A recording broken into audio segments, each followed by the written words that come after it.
and welcome to your yoga practice. Today we are taking a 10-minute pause to explore lizard's lunge and some variations of it. So we'll really be getting into those hips a whole lot.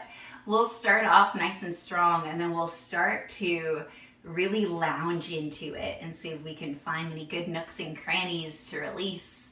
Hopefully you enjoy it. I do recommend 2 blocks, either foam or cork are fine.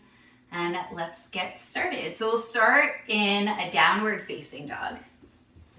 You can start out in a tabletop first with your knees stacked underneath your hips, hands stacked underneath your shoulders. And then sometimes it helps for getting into downward facing dog if you bring your hand just one hand's length forward on each side. Tuck the toes under, hips up and back. And this will give you a long downward facing dog here. And then from here, if you want to play with the distance between your hands and feet, you definitely can. But that long length, that will give you a good length if you want to practice coming from down dog to your lunge and back. Just a little hint on how to play with the distance and how to get up into your downward facing dog. From here, we'll lift our right foot up into the air. Right leg is up, hips are nice and even. And then bringing right knee to chest, really round that chest. And then you're stepping your right foot outside of the right hand. Staying up on the back toes. And you can step that right foot nice and wide, or if you want to bring it in closer, that's definitely fine. The idea is that your foot is outside of your hands. And then here, we're gonna work on finding some stability and some strength. So working from the back towards the front, we want to stack our left heel over our left toes and really engage the back of your left leg. So no letting that leg sag, instead lift it up, really engaging through the entire back of the leg, including right underneath your glutes. And then drawing the belly button towards your spine, almost like you're in a high plank, but you have a leg next to your hand.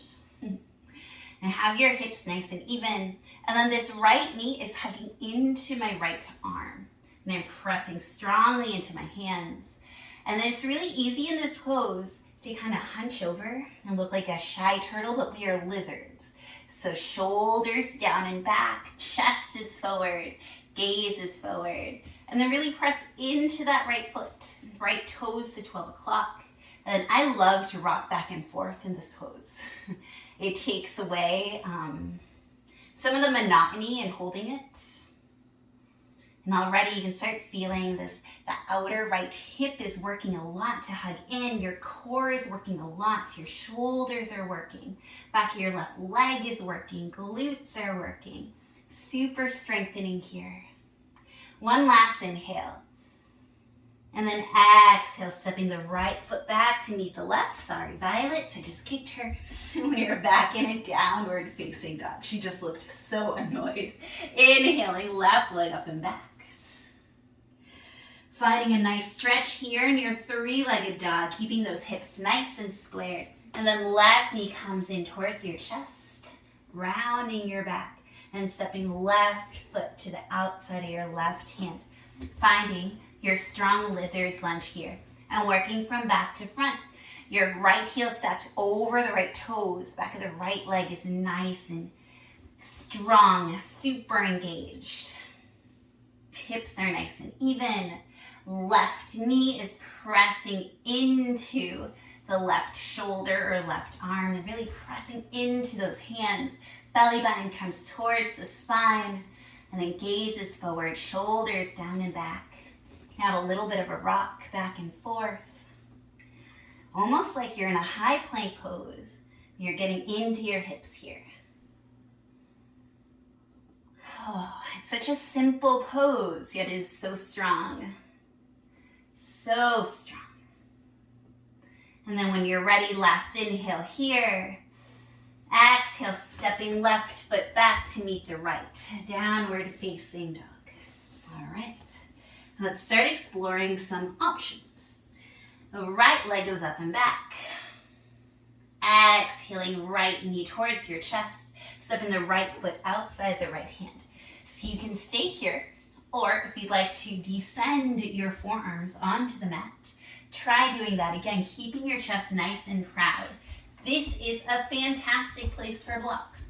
So if you want to release those forearms onto blocks, this works really well. Things to focus on are the same engagement that we had when our hands were on the mat. So I still want the back of my left leg engaged. I want my hips even.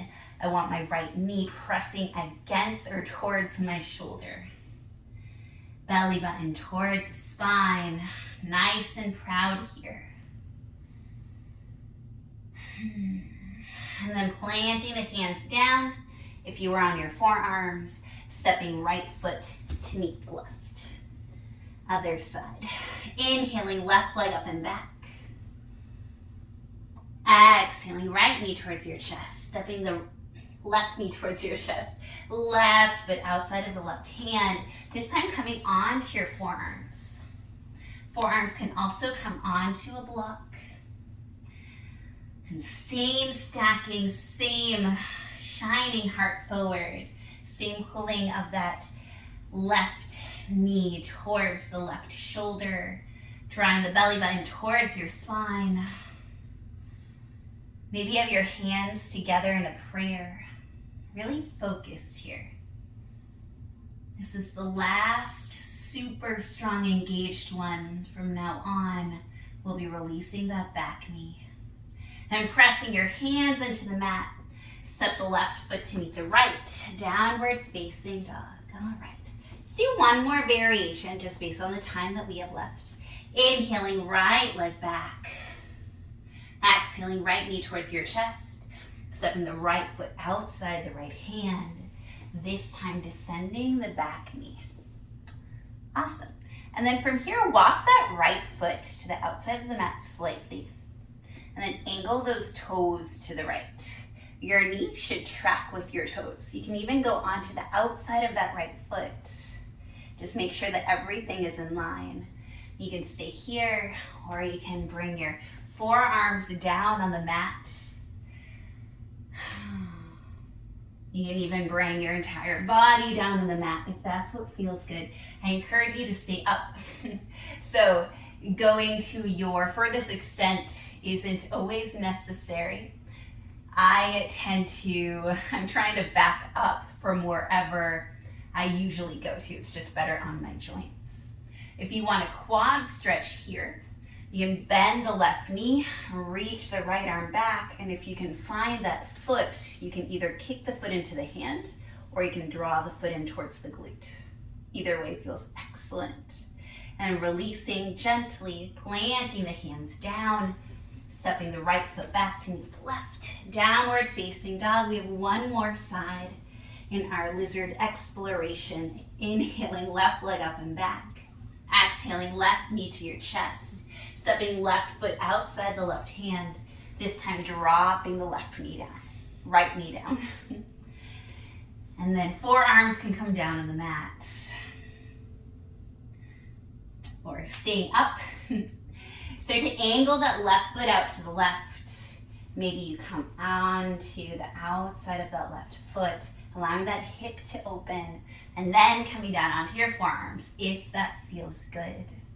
And then if you want to take that quad stretch, bend the right knee and reach back with your left hand. If you can reach the foot, either kick the foot into the hand or bring the heel into the glute. Really breathing in here. Taking your time to feel that sensation. And then returning towards center. Plant your hands down. Stepping left foot to meet the right. Downward facing dog. Awesome. Okay. I'm just pedaling out the knees here. And evening out the body, really feeling the effect of what we just did with our hips. And we also get into our core, get into our shoulders, lizards, really work a lot of your body. All right, come through a tabletop pose. And then come to a seat towards your screen or the top of your mat. Thank you so much for joining me today for this pause to explore lizard's pose. I hope that you have the most beautiful day and that you decide to join me again. Thank you. Bye.